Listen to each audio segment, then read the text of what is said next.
Ito ay isang kwento ng pag-ibig sa pagitan ng isang 30 taong gulang na babae mula sa Israel at isang 40 taong gulang na lalaki na nakilala niya sa Pilipinas. Ngunit hindi ito isang ordinaryong international romance. Ang ama ng bida, si Maya, ay isang dating commander sa militar ng Israel. Maiisip niyo ba kung gaano kalaking tapang ang kinailangan niya para iharap ang isang lalaking Pilipino sa kanyang ama? At ang mas nakakagulat pa, may 10 taong agwat sa kanilang edad. Pero hindi diyan nagtatapos ang lahat. May mas malaki pang balita na kailangang sabihin ni Maya sa kanyang ama, ang kanyang pagbubuntis. Ano kaya ang magiging reaksyon ng amang sundalo? At sa dulo ng kwentong ito, may isang pasabog na hinding-hindi ninyo inaasahan. Simulan na natin ang kamangha-manghang kwentong isasalaysay mismo ni Maya. Ang kuwentong ito ay isang muling pagsasalaysay na batay sa mga totoong pangyayari. Ako si Maya Ben David, 30 taong gulang at nagtatrabaho bilang isang designer. Ang kwentong ibabahagi ko sa inyo ngayon ay tungkol sa mga pinakakapana-panabik at nakaaantig na sandali sa aking buhay. Marso 2024. Kasama ko si Jose Santos, isang lalaking Pilipino. Habang naglalakad kami patungo sa bahay ng aking mga magulang sa Jerusalem, Israel, basang-basa ng pawis ang aking mga kamay at parang sasabog ang aking puso. Paano ba naman? Papunta kami para makilala ang aking ama.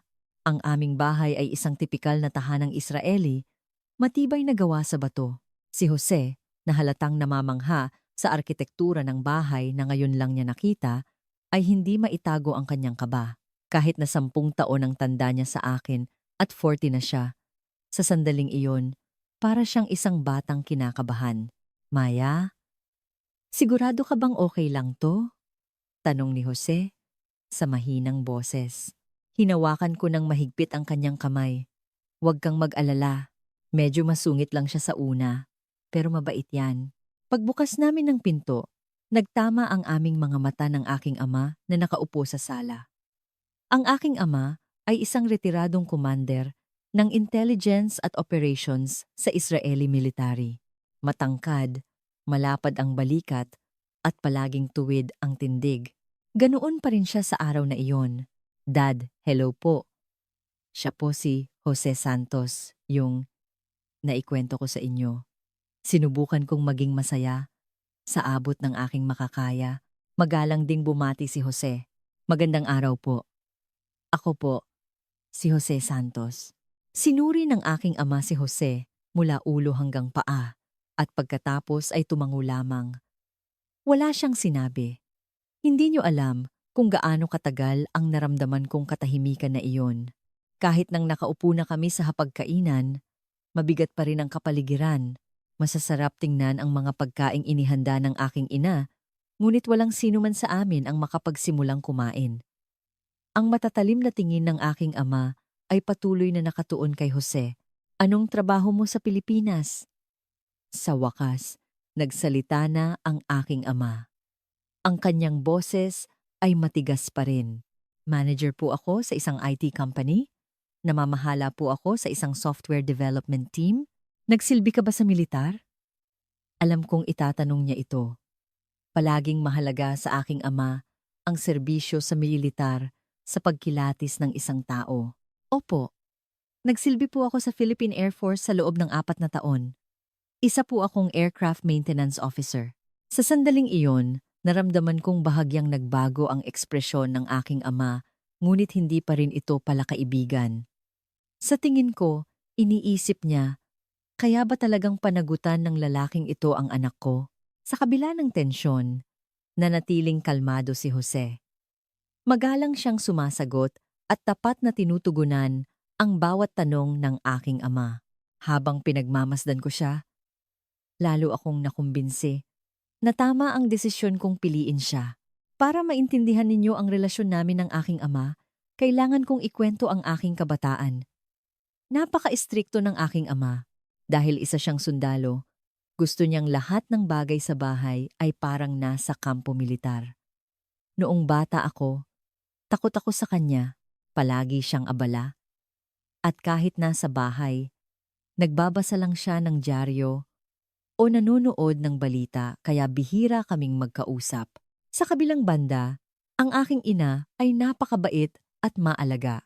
Sa tuwing nalulungkot ako, sa kanyang mga yakap ako nakakahanap ng ginhawa. Maya, abala lang ang papa mo sa pagprotekta sa ating bansa. Mahal ka rin niya, palaging sinasabi ni mama. Pero mahirap itong intindihin para sa isang bata. Bakit kaya niyang protektahan ang buong bansa? Pero ang puso ko hindi. Noong high school ako, sinubukan kong ikwento sa kanya ang isang problema sa eskwelahan. Ang sabi niya, bakit mo ako inaabala sa ganyang kaliit na bagay? Sobrang sakit noon. Para sa akin, hindi iyon maliit na bagay. Ganoon din noong magkokolehiyo na ako. Gusto kong mag-aral ng design, pero tutol siya. Paano ka mabubuhay diyan? Tanong niya. Sa huli, sa tulong ng aking ina, nakuha ko ang kursong gusto ko. Kahit noong nagtapos ako at nagsimulang magtrabaho bilang isang UX designer, hindi siya nagpakita ng interes sa aking trabaho. Tinawag niya itong pagdodrawing lang sa computer. Nasasaktan ako noon. Pero unti-unti, natutunan kong wag nang umasa ng papuri mula sa kanya. Pero ang kakaiba, hinahanap-hanap ko pa rin ang kanyang pagkilala. Siguro, lahat ng anak na babae ay ganoon. Gaano man siya kasungit at kalamig, sa huli, siya pa rin ang aking ama. Ganoon din noong sinabi kong pupunta ako ng Pilipinas. Dad, magtatrabaho po ako sa Pilipinas. Pilipinas? Bakit sa ganoong kalayong bansa pa? Magandang oportunidad po kasi. Makakapag-ipon ako ng karanasan sa isang global company. Tumango siya, pero bakas pa rin sa mukha niya ang pagtutol. Sa sandaling iyon, umasa na naman akong sana, kahit kaunti, ay ipagmalaki niya ako. Si mama naman, sobrang nag-alala. Maya, anak, mag-isa ka lang doon sa malayong lugar, kakayanin mo ba? Iba ang pagkain, iba ang kultura. Okay lang po, ma. Matanda na po ako. Pero sa totoo lang, takot din ako. Alam kong hindi magiging madali ang manirahan mag-isa sa isang bansang bago sa akin. Pero gusto kong sumubok ng bagong hamon. At may kaunting pag-asa na baka sa pagkakataong ito, kilalanin na ng aking ama ang aking mga tagumpay. Noong tagsibol ng 2022, bigla akong ipinatawag ng global UX company na pinagtatrabahuhan ko at binigyan ng isang nakagugulat na alok. Maya, interesado ka bang magtrabaho sa aming Philippine headquarters sa loob ng 2 taon? Noong una, hindi ako makapaniwala. Pilipinas? Wala akong masyadong alam tungkol sa Pilipinas maliban sa magagandang beaches at sa mga boksingerong sikat. Bakit po ako ang kailangan sa Philippine headquarters? Ang Pilipinas ay isa sa mga pinakamabilis na umuunlad na merkado sa Southeast Asia ngayon, paliwanag ng company representative. Lalo na sa larangan ng UX, maraming mga makabagong inisyatibo ang nangyayari doon. Kailangan namin ang iyong karanasan at talento bilang hub namin para sa rehiyon. Ang Pilipinas na kanyang inilarawan ay kahanga-hanga. Isang bansa na may mga advanced na teknolohiya at matatag na sistema sa mga business districts nito. Mabilis daw ang internet at nangunguna sa mobile technology sa rehiyon. Ang 2 taong karanasan sa Pilipinas ay malaking tulong sa iyong career. Lalawak din ang iyong pag-unawa sa merkado ng Asya. Ilang araw akong nag-isip. Nag-aalala ako sa pagkakalayo sa pamilya at sa problema sa wika. Wala akong alam sa Tagalog. Pero kailan ulit darating ang ganitong pagkakataon? At palagi akong mahilig sa mga bagong hamon. Noong kolehiyo, naging exchange student ako sa Germany. At ang karanasang iyon ay naging napakahalaga sa akin.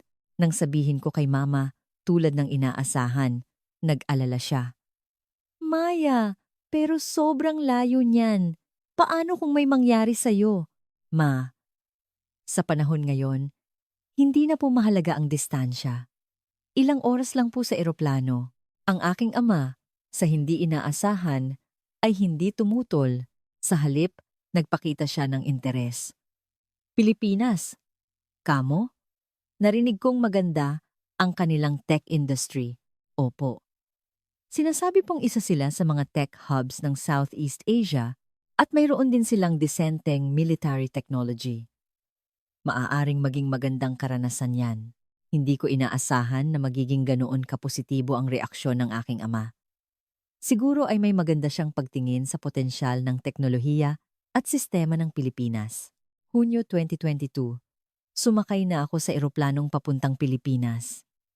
Ang una kong impresyon paglapag sa Ninoy Aquino International Airport ay isang pagkabigla. Ang init at halumigmig ay sumalubong sa akin, kasama ng masiglang enerhiya ng mga tao.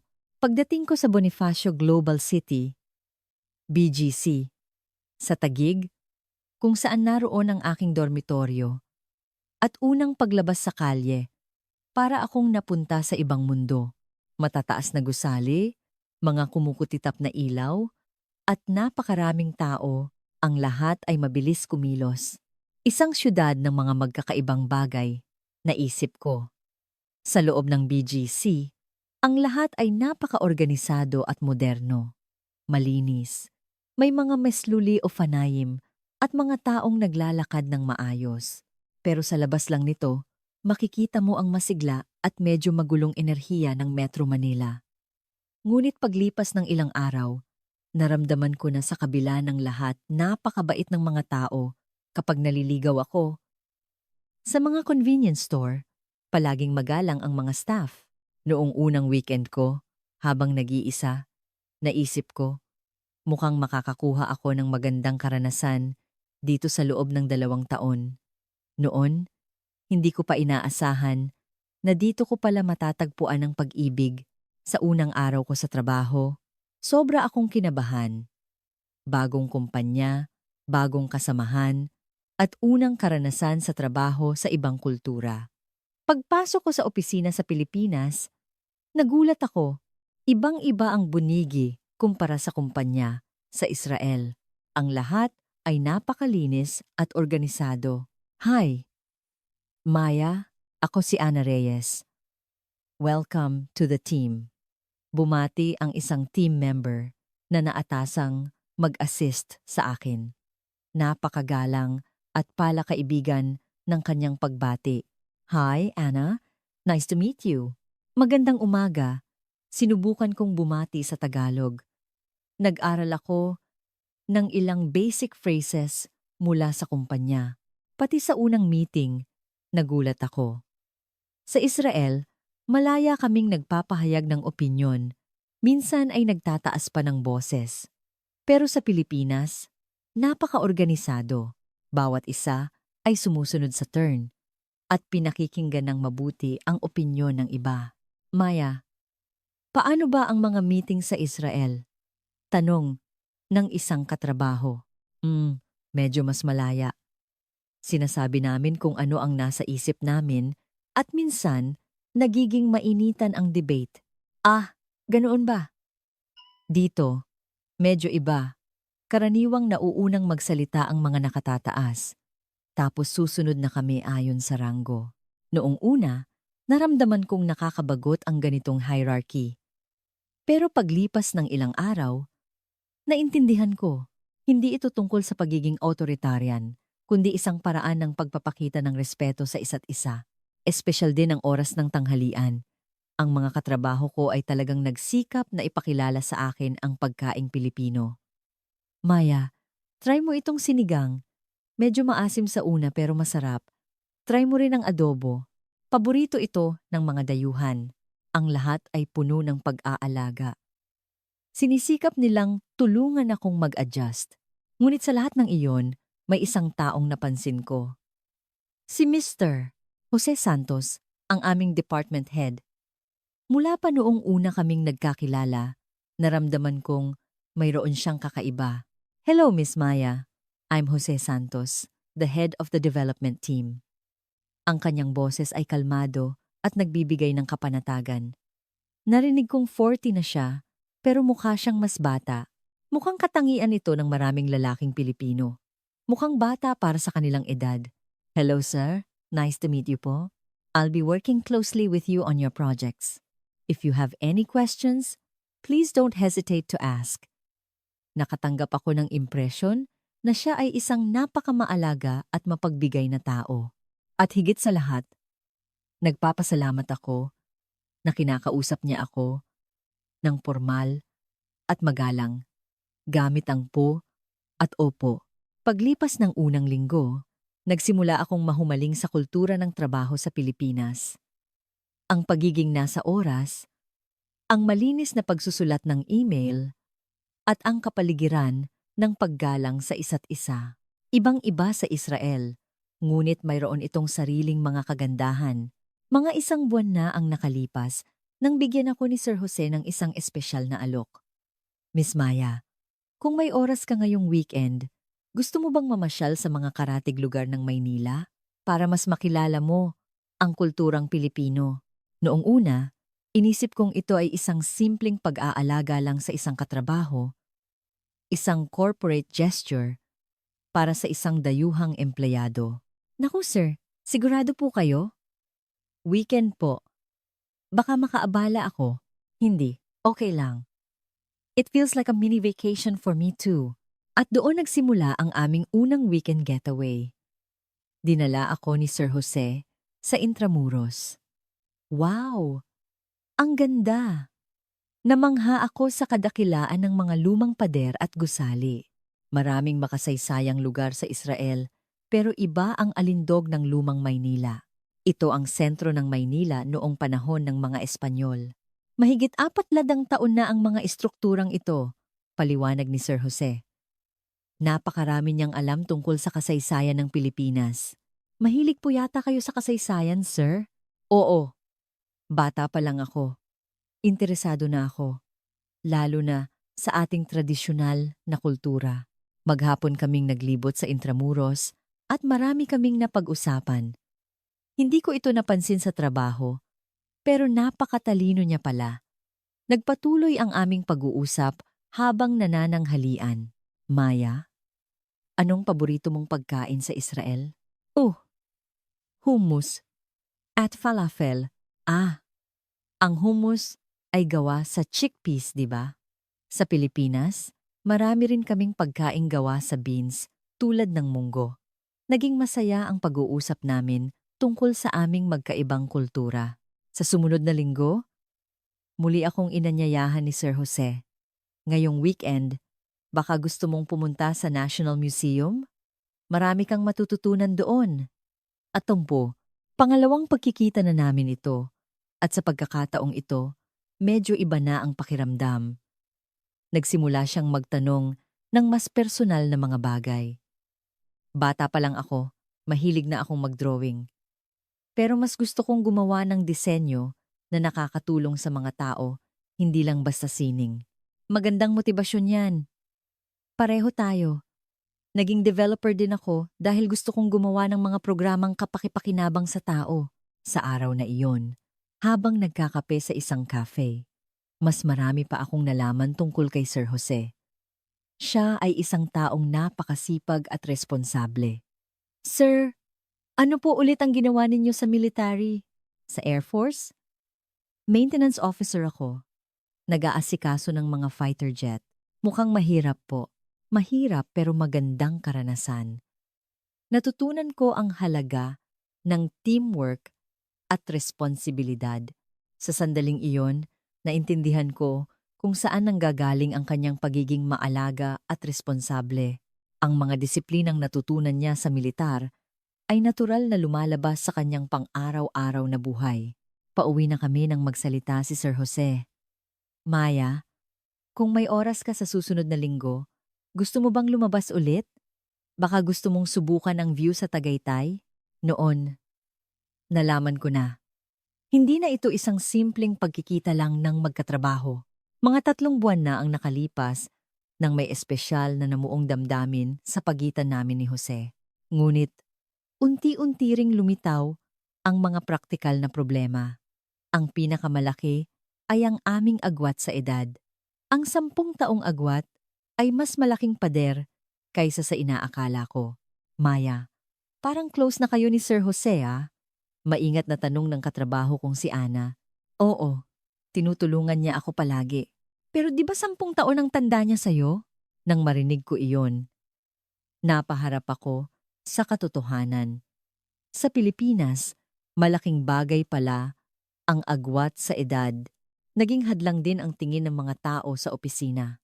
Noong una, iniisip nilang inaalagaan lang ng isang manager ang isang dayuhang empleyado, pero unti-unti, naramdaman kong nag-iiba na ang kanilang mga tingin. Pero, ang tanda na ni Sir, naririnig ko ang mga ganitong bulungan. Alam kong wala silang masamang intensyon, pero naging stress ito para sa akin. Kahit nang ikwento ko sa mga kaibigan ko sa Israel, sa pamamagitan ng video call, pareho ang reaksyon. Maya, sino yang Jose na yan? Manager ko dito sa kumpanya. Manager? Mas matanda sa'yo? 10 taon. 10 taon? Ibig sabihin, 40 na siya. Maya, mag-isip ka nga. Mas prangka ang aking mga kaibigan. Lalaking Pilipino? Hindi ba't sila'y masyadong under the saya? Narinig ko rin na hindi sila kasing ambisyoso. Hindi ganoon. Si Jose ay napakamaalaga at mabait. Maya, nagkakamali ka lang. Ganyan lahat ng mas matatandang lalaki. Mabait lang sa simula, pero magbabago rin yan. Naiintindihan ko ang pag-aalala ng mga kaibigan ko. Pero sigurado ako, ibang-iba si Jose. Ngunit ang pinakamalaking alalahanin ko ay ang reaksyon ng aking pamilya, lalo na ng aking ama. Ganoon din nang tawagan ko ang aking ina. Ma, may nakilala po akong mabuting tao. Talaga? Sino siya? Taga dito po sa Pilipinas. Napakabuti niya, Pilipino. Ilang taon na siya? 40 na po. Narinig ko ang pagkagulat ng aking ina sa kabilang linya. Maya? 40? 10 taon ang tanda niya sa'yo. Opo. Alam ko. Paano kung malaman ito ng papa mo? Iyon na nga. Ang reaksyon ng aking ama, ang pinaka-kinatatakutan ko. Dahil sa mga alalahaning ito, nagsimulang maging awkward ang relasyon namin ni Jose. Hindi ako sigurado kung dapat ko pa bang ipagpatuloy ito. Maya, mukhang pagod ka palagi ngayon. Okay ka lang ba? Nag-aalalang tanong ni Jose. Okay lang ako. Pero walang kasiguraduhan sa aking boses. Nang gabing iyon, nag-isip ako mag-isa. Bakit mas sensitibo ang mga tao sa numero kaysa sa pag-ibig? Ganoon ba kahalaga ang edad? Ngunit kasabay nito, hindi ko rin maaaring baliwalain ang mga praktikal na problema, ang pagtutol ng pamilya, ang tingin ng lipunan, at ang pagkakaiba sa kultura. Habang nag-iisip ako, isang araw ay seryosong kinausap ako ni Jose. Maya, sa tingin ko, panahon na para pag-usapan natin ng seryoso ang ating relasyon taglagas ng 2023. Mga 6 na buwan na kaming magkarelasyon ni Jose. Nagsimula ang araw na iyon tulad ng dati, ngunit may kakaiba. Hindi maganda ang pakiramdam ko. Palagi akong pagod at walang gana kumain. Noong una, inisip kong dahil lang ito sa stress sa buhay sa Pilipinas. Baka sakali lang. Naisip ko, nang gabing iyon, pag-uwi sa bahay, ginamit ko ang pregnancy test kit na binili ko sa botika. Ang resulta, 2 linya. Paano nangyari ito? Hinding-hindi ko inaasahan. Natulala ako. Saya at kaba ang sabay kong naramdaman. Kinabukasan, hindi ako makatulog sa kaiisip kung paano ko ito sasabihin kay Jose. Ano ang sasabihin ko? Ano ang magiging reaksyon niya? Lahat ng posibleng sitwasyon ay pumasok sa isip ko. Sa opisina, buong araw akong hindi makapag-focus. Sa tuwing nagtatama ang aming mga mata ni Jose, kumakabog ang dibdib ko. Maya, pwede ba tayong mag-usap sandali pagkatapos ng trabaho? Nauna siyang mag-aya.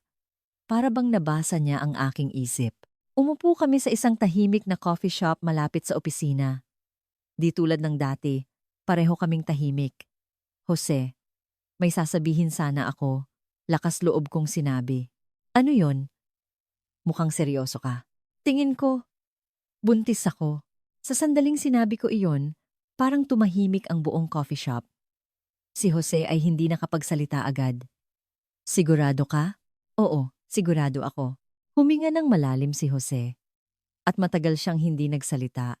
Hindi niyo alam kung gaano katagal ang naramdaman kong katahimikan na iyon. Jose, okay ka lang? Maingat kong tanong. Oo, okay lang. Medyo nabigla lang. Nagulat din ako.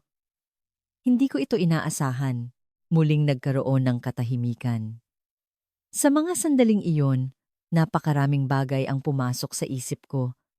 Paano kung ayaw niyang panagutan? May agwat kami sa edad, magkaiba ng lahi, baka masyadong mabigat para sa kanya. Ngunit biglang ngumiti si Jose. Maya, isa yang regalo. Ha? Pakiramdam ko, nakatanggap ako ng isang napakalaking regalo. Oo, hindi tayo handa, pero ang magkaanak tayo ay isang himala, di ba?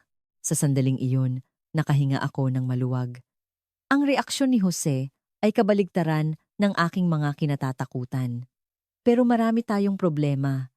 Ang pamilya ko, lalo na si Papa, anong sasabihin natin? Maya, huwag kang mag-alala. Handa akong panagutan ng lahat. Gusto kong ako ang maging pinakaligtas na desisyon para sa'yo. Nang marinig ko iyon, napaiyak ako.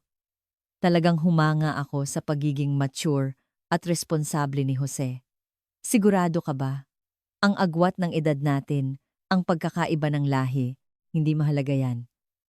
Ang mahalaga ngayon ay mahal natin ang isa't isa at handa nating panagutan ang anak na darating. Nang gabing iyon, pag-uwi, marami akong naisip ang katotohanan ng pagbubuntis at ang reaksyon ng pamilya na kailangan kong harapin, lalo na si Papa. Baka ipasok niya ulit ako sa militar. Kapag nalaman niya ito, pabiro kong naisip. Pero sa totoo lang, sobrang nag-aalala ako. Ngunit palaging bumabalik sa isip ko ang matatag na mga salita ni Jose. Gusto kong ako ang maging pinakaligtas na desisyon para sa'yo. Sa mga sumunod na araw, habang pinagmamasdan ko ang mga kilos ni Jose, marami akong natutunan. Nalaman ko kung anong klase talaga siyang tao. Mula nang malaman niya ang balita, nagbago si Jose. Lahat ng kanyang kilos ay naging mas maingat at maalaga. Maya, kamusta ang pakiramdam mo? May morning sickness ka ba? Iyan ang una niyang sinasabi tuwing umaga. Okay lang. Medyo nasusuka lang. Kung ganoon, umuwi ka ng maaga ngayon. Huwag kang magpapagod. Pati sa trabaho, palagi niya akong inaalagaan. Tuwing tanghalian, pinipili niya ang pagkain para sa akin at hindi niya ako hinahayaang magbuhat ng mabibigat na bagay. Jose, baka sobra na yung pag-aalaga mo. Hindi ito sobra. Ito ang tama. Hindi ka na nag-iisa ngayon. Sa tuwing sinasabi niya iyon, nakakaramdam ako ng kapanatagan. Paglipas ng isang linggo, may seryosong alok si Jose. Maya, ngayong weekend, gusto mo bang tumingin tayo ng singsing? Singsing? Oo, wedding ring. Gusto kong mag-propose sa'yo ng formal. Hindi ko inaasahan ang mga salitang iyon. Naramdaman kong hindi lang dahil sa pagbubuntis kaya niya ako papakasalan, kundi dahil gusto niya talaga. Jose, sigurado ka ba? Hindi ba dahil lang sa baby kaya ka nagmamadali? Maya, bago pa man dumating ang baby, gusto na kitang pakasalan. Ang baby ay dahilan lang para mas mapabilis tayong maging isang pamilya. Ang alaala ng araw na pumili kami ng singsing ay hinding-hindi ko makakalimutan kung gaano kaingat si Jose sa pagpili. Okay ba to? Bagay yata sa kamay mo. Maganda. Pero, hindi ba masyadong mahal? Hindi mahalaga ang presyo. Ito ang singsing na isusuot mo habang buhay. Napakasaya ko noon. Naisip ko, ang taong ito, handa talaga siyang makasama ako habang buhay. Habang naghahapunan, sinabi ni Jose, Maya, kailangan na nating bumisita sa mga magulang mo. Talaga? Agad-agad? Oo. Wala namang dahilan para ipagpaliban pa at kailangan din nating sabihin ang tungkol sa pagbubuntis. Sa totoo lang, natatakot ako, lalo na sa reaksyon ng aking ama. Jose, medyo nakakatakot ang papa ko. Galing siya sa militar. Okay lang, nagsilbi rin ako sa militar. Kaya siguro maiintindihan ko siya. At paano kung malaman niyang 10 taon ang tanda mo sa akin? Maya, ang tunay na intensyon ay laging lumalabas. Ipapakita ko sa kanila kung gaano kita kamahal at kung paano kita aalagaan. Dahil sa kumpiyansa sa boses ni Jose, unti-unti akong nagkaroon ng lakas ng loob. Nang gabing iyon, tinawagan ko ang aking ina. Ma, uuwi po kami ng boyfriend ko dyan. Talaga? Ibig sabihin, formal mo na siyang ipapakilala? Opo, at ma, buntis po ako. Narinig ko ang pagkagulat ng aking ina sa kabilang linya. Opo, totoo po. Kaya maghahanda na kami para sa kasal. Kung ganoon, pananagutan ka niya? Opo, napakabuting tao niya. Makikita ninyo po, masaya si mama, pero halatang nag-aalala rin, lalo na sa reaksyon ni papa. Ako na ang mauunang magsabi sa papa mo. Huwag kang mag-alala. Makalipas ang ilang araw, tumawag ulit si mama. Maya, sabi ng papa mo, gusto kanyang makilala. Kailan kayo makakapunta? Dumating na ang sandali. Ang pagkikita namin ni Papa, Marso 2024. Sumakay kami ni Jose sa eroplanong papuntang Israel. Mahigit 12 oras ang biyahe, pero hindi ako makatulog sa kaba. Maya, huwag kang masyadong mag-alala. Magiging maayos ang lahat, paulit-ulit na sabi ni Jose. Pero halata namang kinakabahan din siya. Pagkatapos ng mahabang biyahe mula Maynila hanggang Tel Aviv, unang beses ito ni Jose sa Israel. Ibang-iba talaga. Pati ang hangin. Iba? Oo, dito ako lumaki. Habang papunta sa bahay, muli kong ipinaliwanag kay Jose ang tungkol sa aking ama. Jose, napakaseryoso ng papa ko. Baka medyo malamig ang pakikitungo niya sa una. Okay lang, marami na rin akong nakilalang ganyang tao at mahilig siyang magsalita tungkol sa militar. Pagdating sa tapat ng bahay, nanginginig ako. Namangha si Jose sa matibay na bahay na gawa sa bato. Ang tibay ng pagkakagawa, parang kuta, iyan ang tradisyonal na paraan dito. Pagbukas ng pinto, nagtama ang aming mga mata ng aking ama na nakaupo sa sala. Ganoon pa rin ang kanyang tindig, parang sundalo. Dad, hello po. Siya po si Jose. Sinubukan kong maging masigla. Lagan but Ivy. Lagan but Ivy. Magandang araw po. Magalang na bati ni Jose. Ngunit tinitigan lang ng aking ama si Jose nang matagal at hindi nagsalita. Ang katahimikan na iyon ay parang walang katapusan. Agad na namagitan ng aking ina para basagin ang tensyon. Halika kayo, pasok! Maupo kayo. Siguradong pagod kayo sa biyahe. Sa pagkainan, patuloy na inoobserbahan ng aking ama si Jose. Para siyang nasa isang job interview. Anong trabaho mo sa Pilipinas? Tanong ng aking ama. Manager po ako sa isang IT company, sa software development. IT. Kamusta ang antas ng teknolohiya sa Pilipinas? Sa tingin ko po, world class. Lalo na sa mga business districts, nangunguna po kami sa rehiyon. Mukhang medyo naging interesado ang aking ama. Ilang taon ka na? 4 na po. 4 na po. Mas matanda ka kay Maya. Opo. 10 taon po ang agwat namin. Tapat na sumagot si Jose. Nakita kong bahagyang sumimangot ang aking ama, pero ang susunod na tanong ang pinakamahalaga. Narinig kong may karanasan ka sa militar. Saang sangay? Sa Philippine Air Force po. Bilang isang maintenance officer sa loob ng 4 na taon, may karanasan po ako sa pag-aayos ng mga FA-50PH fighter jets.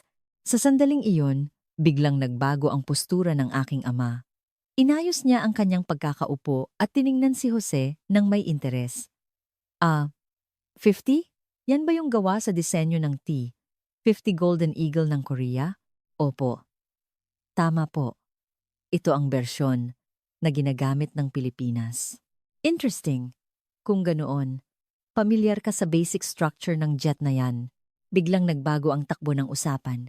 Sunod-sunod na tanong ang binitiwan ng aking ama kay Jose. Anong modelo ng engine ang gamit ng FA-50? Kumpiyansang sumagot si Jose. General Electric F404 po. May afterburner na nagbibigay ng humigit kumulang 17,700 pounds of thrust. Oh, tama. At anong radar system ang naka-install sa mga unit ng Pilipinas? LM-2032 po, isang Israeli-made radar? Napakahusay po. Nagulat ako. Hindi ko inaasahan na magkakaroon sila ng ganito kateknikal na usapan. Samantalang ako, ni pangalan ng eroplano, ay hindi ko alam. Ang EL-M-2032. Magandang radar yan. May kakayahang mag-track ng maraming target. Ang mukha ng aking ama ay unti-unting sumasaya. 20 taon ko na siyang hindi nakikitang ganito. Jose, kamusta naman ang modernization program ng Armed Forces of the Philippines? Malaki po ang progreso, lalo na sa Air Force at Navy. Patuloy po ang pag-acquire ng mga bagong assets para protektahan ang aming teritoryo. Interesting. Sariling sikap. Mula noon, naging ibang-iba na ang usapan. Tungkol na sa military technology na halos hindi ko na maintindihan. Kamusta naman ang larangan ng cybersecurity? Mahalagang issue yan ngayon. Malaki po ang investment ng Pilipinas sa cybersecurity. Mayroon kaming National Cybercrime Center na nangangasiwa nito. May mga hakbang ba laban sa mga cyber attacks mula sa ibang bansa? Opo. Mayroon po. Humanga ako sa paraan ng pagsagot ni Jose. Sapat lang para ipakita ang kanyang kaalaman nang hindi naglalabas ng classified information. Pati habang kumakain, nagpatuloy ang kanilang usapan. Jose, anong tingin mo sa drone technology? Sa tingin ko po, ito ang magiging sentro ng hinaharap na digmaan. Ang drone technology ng Israel ay isa sa mga pinakamahusay sa mundo, di po ba? Ha? May maipagmamalaki rin kami. Lalo na sa mga defense systems tulad ng Iron Dome. Ang Iron Dome ay isang napaka-inobatibong teknolohiya. Hindi madaling harangin ang mga short-range rockets sa real time. Sa sandaling iyon, namangha ako. Kailan ko huling nakitang ganito kasaya ang aking ama? Mukhang marami kang alam sa teknolohiya, Jose. Saan mo natutunan ang mga ito? Nagkaroon po ako ng interes noong nasa serbisyo ako at patuloy ko pong pinag-aaralan. Dahil nasa IT industry ako, natural lang na malapit ako sa mga kaugnay na teknolohiya. Magandang ugali yan. Ang teknolohiya ay patuloy na umuunlad, kaya kailangan mong patuloy na mag-aral. Naramdaman ko. Sinisimulan ng kilalanin ng aking ama si Jose. Nang hapon na iyon, inalok mismo ng aking ama si Jose na bisitahin ang Military Museum ng Israel. Kung may oras ka, bisitahin natin ang museum. Gusto kong ipakita sa iyo ang aming mga armas. Maraming salamat po. Isang karangalan po. Bulong sa akin ni Mama. Maya, ngayon ko lang ulit nakitang ganyan kasigla ang papa mo. Mukhang matalino talaga si Jose. Nagulat din ako. Ang lamig ng unang impresyon ng aking ama ay tuluyan nang nawala. Sa oras ng hapunan, sinabi ng aking ama, Jose, lahat ba ng lalaking Pilipino ay kasing sipag mong mag-aral? Hindi naman po. Interesado lang po talaga ako. Magandang katangian yan. Mukha ka ring responsable. Noon, sigurado na ako.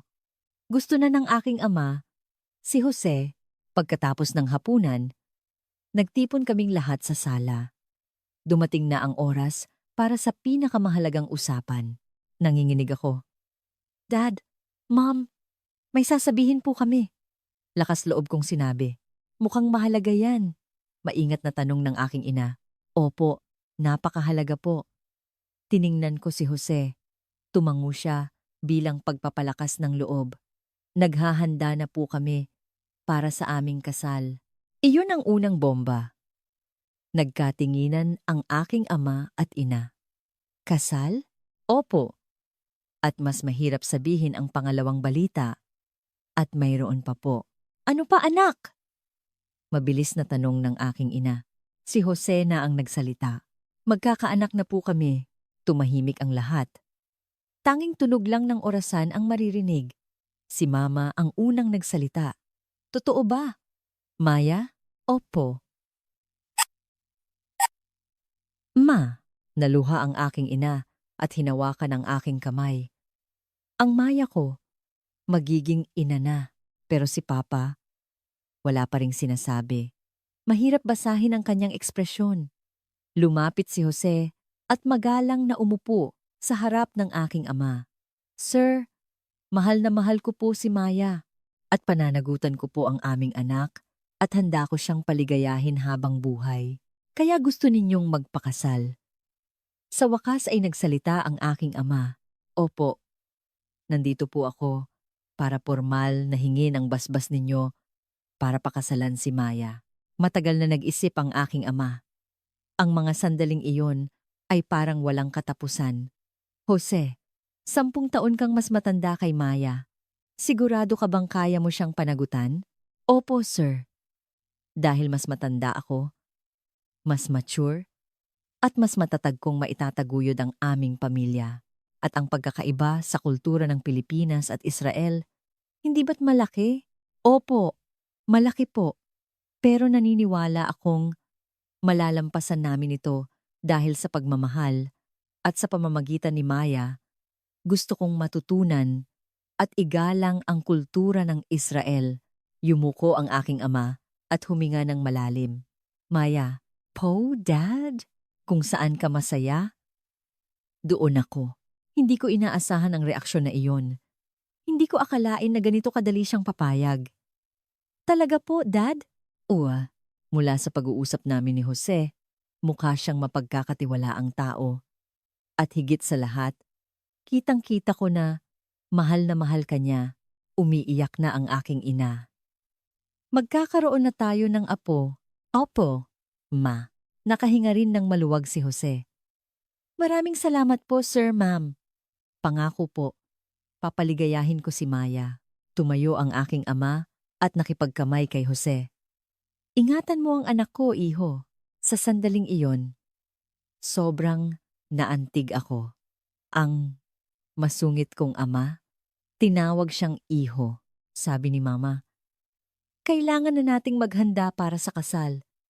Kailan ninyo balak bago po lumabas ang baby? Kung ganoon, kailangan nating magmadali. Maraming dapat gawin. Nang gabing iyon, napakasaya ko. Ang pinakakinatatakutan kong pagtutol ng aking ama ay naging isang pagpapala. Sabi sa akin ni Jose, Maya, ang swerte natin. Mas mabait pala ang papa mo kaysa sa inaakala ko. Nagulat din ako. Hindi ko inaasahan na ganito kadali siyang papayag. Ang tunay na intensyon talaga ay laging nananaig. Sa loob ng 1 linggong pananatili namin sa Israel, nakipagkita ako sa aking mga kaibigan. Gusto kong ipakilala si Jose sa kanila. Maya, ang tagal nating hindi nagkita. Siya ba yung sinasabi mong Pilipinong boyfriend? Gulat na tanong ng kaibigan kong si Sarah. Oo, siya si Jose. Magalang na bumati si Jose. Hello, nice to meet you all. Wow, ang gentleman. At bakit ang bata niyang tingnan? Nagsimulang magbulungan ang mga kaibigan ko. Sabi ni Maya, 40 na raw. Totoo ba? Mukha lang siyang early 30s. Ang baby face niya. Ganyan ba lahat ng lalaking Pilipino? Natatawa kong ipinaliwanag. Iba talaga sa mga lalaki dito sa atin. Sabi ng kaibigan kong si Rachel at diretsyong tinanong si Jose. Jose, ang kinis ng balat mo, may special routine ka ba? Basic skincare lang po. Sa Pilipinas, natural lang na mag-alaga ng balat kahit mga lalaki. Nakakainggit. Sana matutunan din yan ng mga lalaki dito. Sa cafe, patuloy na nagtanong ang mga kaibigan ko kay Jose. Anong pinakamasarap na pagkain sa Pilipinas? Sikat po ang adobo at sinigang. Si Maya ngayon, kumakain na rin ng mga pagkaing Pilipino. Natuto na rin siyang magluto? Opo. Marunong na siyang gumawa ng kimchi fried rice at sinigang. Nagulat ang mga kaibigan ko. Si Maya? Nagluluto? Ito na ang tunay na pag-ibig. Habang kumakain, mas malalalim na usapan ang napag-usapan. Jose, malaki ang agwat ng edad ninyo ni Maya. Okay lang ba sa'yo? Noong una, nag-alala ako. Pero si Maya ay napaka-mature, kaya hindi ko nararamdaman ang agwat. At anong sabi ng papa ni Maya? Mabuti na lang po. Tinanggap niya ako. Siguro dahil pareho kaming may background sa militar, nagkakasundo kami. Habang nakikinig sa mga kwento ni Jose, unti-unting humanga ang mga kaibigan ko. Mukha siyang responsable, swerte ni Maya. At ang gentleman niya, pinaghila pa ng upuan si Maya. Pinagbuksan ng pinto. Nang maghiwalay kami, sinabi nila sa akin, Maya, ang swerte mo. Saan ka nakahanap ng ganyang lalaki? Sa susunod na business trip namin sa Pilipinas, ipakilala mo kami. May iba pa bang katulad ni Jose doon? Natatawa akong sumagot. Malalaman ninyo pagpunta ninyo doon. Sa huling araw, sa airport, habang nagpapaalam sa pamilya, sinabi ng aking ama kay Jose, Jose, ingatan mo si Maya at kapag nanganak na, dalhin ninyo dito sa Israel ang apo ko. Opo, pangako po. Umiiyak na niyakap ako ng mahigpit ng aking ina. Maya, magpakasaya ka at laging kang tumawag. Opo, ma. Huwag po kayong mag-alala. Sa loob ng eroplano, sinabi sa akin ni Jose, Maya, napakabuti ng pamilya mo at ang mga kaibigan mo. Mababait din. Gusto ka nilang lahat. Masaya ako. Ngayon, lalaki na rin ang pamilya natin. Hinaplos ko ang aking tiyan at ngumiti. Oo, excited na ako. At doon nagtapos ang aming kwento ng masaya. Noong una, puno ng alalahanin, pero sa huli, pag-ibig ang nanalo. Ang agwat sa edad, ang pagkakaiba sa kultura, at kahit ang matigas na puso ng aking ama ay nalampasan. Ngayon, masaya kaming namumuhay sa Pilipinas. Habang hinihintay ang aming anak, naghahanda kami para sa simula ng aming bagong pamilya. Si Jose ay higit pa sa inaasahan kong maging asawa. Kung mayroon akong gustong sabihin sa mga nakikinig, ito ay, sa tunay na pag-ibig, hindi mahalaga ang edad o lahi. Ang mahalaga ay kung gaano ninyo pinapahalagahan at nirerespeto ang isa't isa at ang determinasyong bumuo ng isang kinabukasan ng magkasama. 2 buwan pagkatapos naming bumalik mula sa Israel, nagkaroon kami ng isang simpleng kasal sa Maynila. Dumalo ang pamilya ni Jose at ang aming mga katrabaho. Kahit malayo ang aking pamilya, nakiisa sila sa pamamagitan ng video call. Noong araw ng kasal, sobra akong kinabahan. Habang suot ang aking wedding dress at nakatingin sa salamin, namangha ako sa aking sarili na may maliit ng umbok sa tiyan. Maya, ang ganda-ganda mo, sabi ni Jose, na lumitaw na suot ang kanyang tuksedo. Naantig ako. Hindi ako makapaniwala na ang lalaking ito ay makakasama ko habang buhay. Ang gwapo mo rin, Jose. Isang maliit na reception hall lang iyon, pero napakainit ng kapaligiran. Unang beses kong makilala ang mga magulang ni Jose at napakabuti nila. Maya, Ija, ingatan mo ang anak namin, ha? Sabi ng kanyang ina habang hawak ang aking kamay. Nay, ako po ang dapat magpasalamat. Ang kanyang ama ay tahimik ngunit mabait. Naintindihan ko kung bakit ganoon kasipag at responsable si Jose. Sa gitna ng seremonya, kumonekta kami sa aking pamilya sa Israel. Binati kami ng aking mga magulang at kaibigan. Maya, ang ganda mo. Mukha kang masaya, sabi ng aking ina. At napaiyak ako. Opo, ma. Sobrang saya ko. Lumitaw din sa screen ang aking ama at kinausap si Jose. Jose, ingatan mo si Maya. Magkaroon kayo ng malusog na anak at magpakasaya kayo. Opo, Dad. Pangako po. Sa sandaling iyon, para bang ang buong mundo ay nagdiriwang para sa amin. Ang unang buwan pagkatapos ng kasal ay kakaiba. Bago sa akin ang manirahan sa iisang bahay. Si Jose ay isang napakamaalagang asawa. Maya, kamusta ang pakiramdam mo? Okay lang ba ang morning sickness? Iyan ang una niyang bati tuwing umaga. Okay lang. Unti-unti nang nawawala. Sinikap niyang alamin ang mga paborito kong pagkain. Nag-aral pa siyang magluto ng mga pagkaing Israeli at pinili ang mga pagkaing Pilipino na mabuti para sa buntis. Magluluto ako ng tinola ngayon. Masustansya raw yan para sa buntis. Salamat. Pati sa opisina, inalagaan ako. Nang malaman ng mga katrabaho ko, tinulungan nila ako. Maya, huwag kang magbuhat ng mabigat. Ako na. Napakaganda ng kultura ng pag-aalaga sa buntis sa Pilipinas. Sa MRT, pinauupo ako at sa elevator, ako ang pinauna. Nang 6 na buwan na ang tiyan ko, isang espesyal na pangyayari ang naganap. Dumating ang mga magulang ko mula sa Israel para bisitahin kami. Maya, kailangan ka naming makita diyan sa Pilipinas. Sabi ni Mama sa telepono. Talaga po? Kasama po si Dad? Oo. Gusto rin niyang makita kung anong klaseng bansa ang Pilipinas. Nang sunduin namin sila sa airport, sobrang naantig ako. 6 na buwan ko silang hindi nakita. Maya! Ang laki na ng tiyan mo! Masayang sabi ni Mama habang hinahaplos ang aking tiyan. Dad, Mom, welcome to the Philippines. Magalang na bati ni Jose. Jose, salamat sa pag-aalaga kay Maya, sabi ng aking ama habang tinatapik ang balikat ni Jose. Sa loob ng 2 linggong pananatili nila, napakasaya namin. Ang aking ama ay palaging humahanga sa teknolohiya at pasilidad ng Pilipinas. Ang Pilipinas ay isang maunlad na bansa.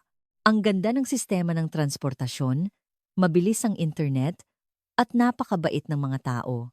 Nagustuhan din ni Mama ang Pilipinas. Namasyal kami sa Maynila at sinubukan ang mga tradisyonal na karanasan. Ang pinakanakakatuwa ay nang magsuot ng barong Tagalog ang aking ama. Maganda pala itong damit na ito. Komportable. Napatawa ako nang makita siyang kontento sa kanyang suot.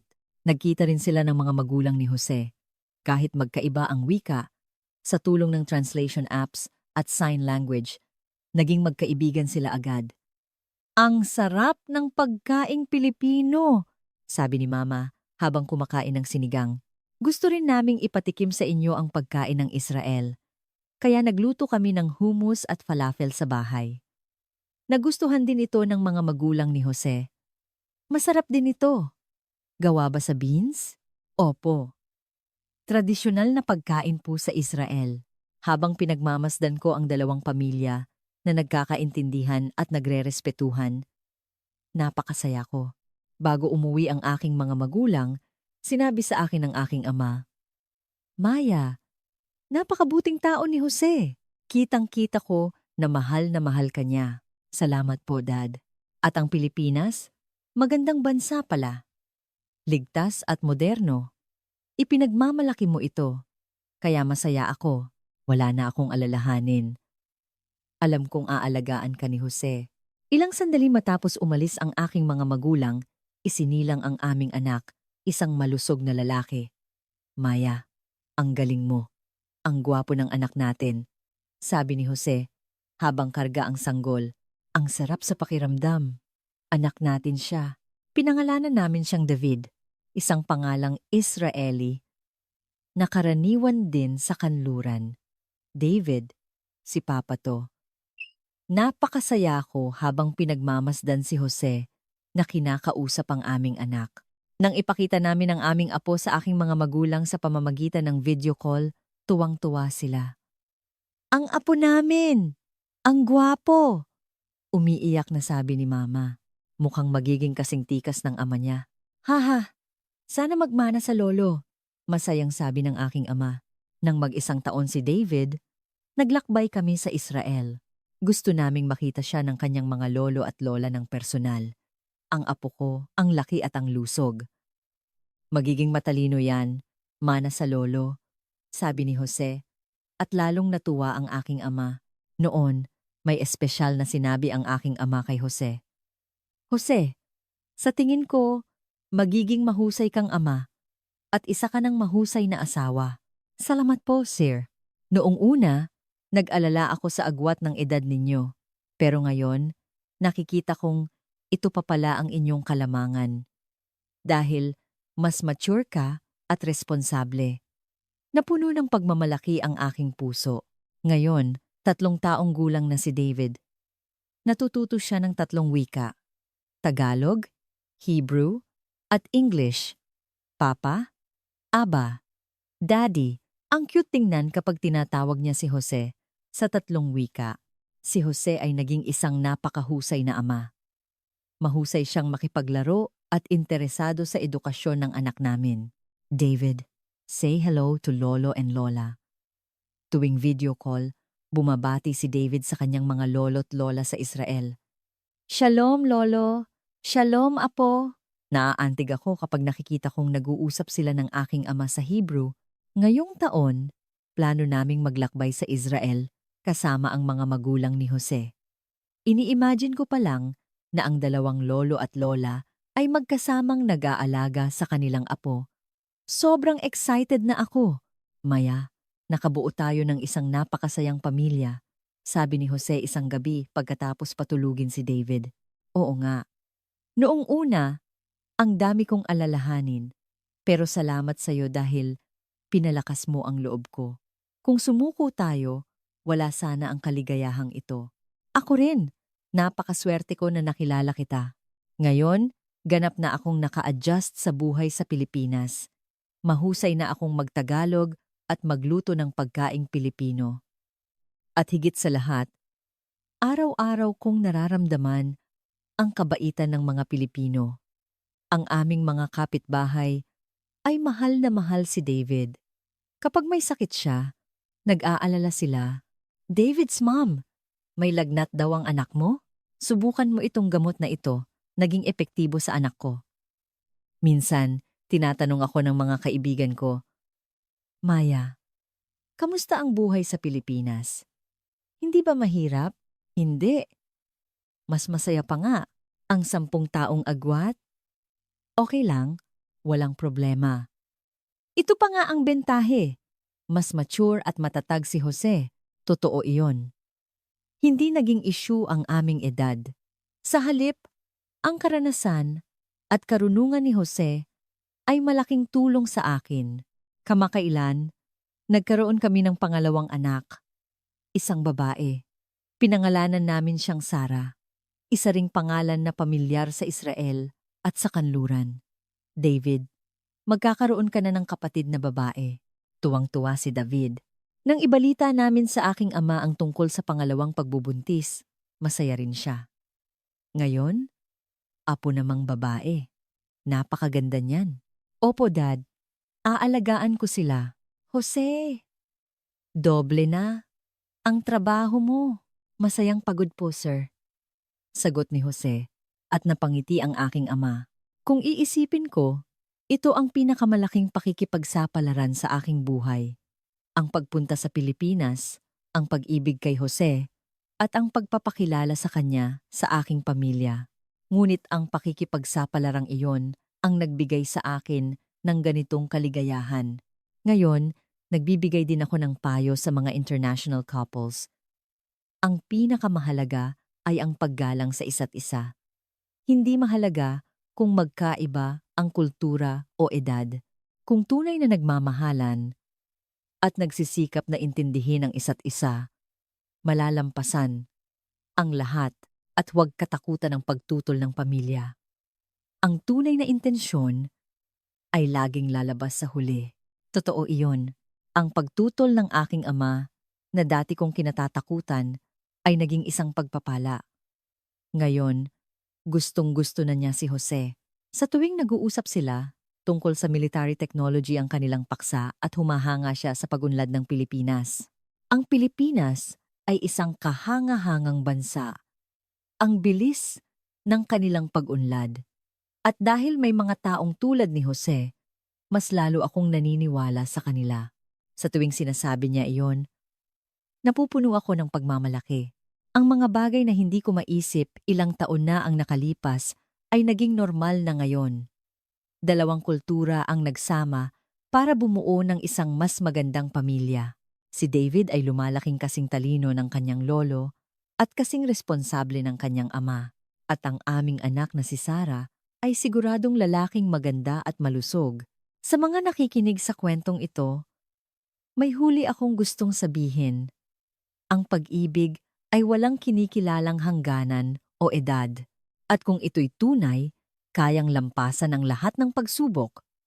Kung mayroon man sa inyo na nasa parehong sitwasyon, lakasan ninyo ang inyong loob. Hindi ito magiging madali.